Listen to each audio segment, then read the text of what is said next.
पता है, जब हमारी दोस्ती अल्लाह पाक से हो जाती है और पक्की हो जाती है, हमारी दोस्तियों के भी तो दर्जे होते हैं।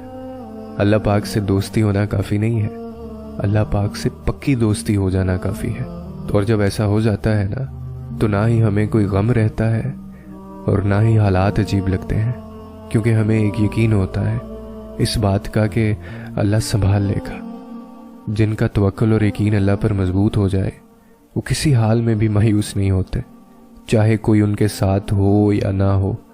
उन्हें इस बात से सुकून होता है कि अल्लाह उनके साथ है। और पता है, जिनकी उम्मीदें अल्लाह से लगी हुई हों, उनके लिए चाहे कोई जितना भी बुरा कर ले, उन्हें बस एक ही बात जहन में आती है, इन्हें कहने दो जो कहते हैं, करने दो जो करते हैं, मेरा प्यारा अल्लाह देख रहा है।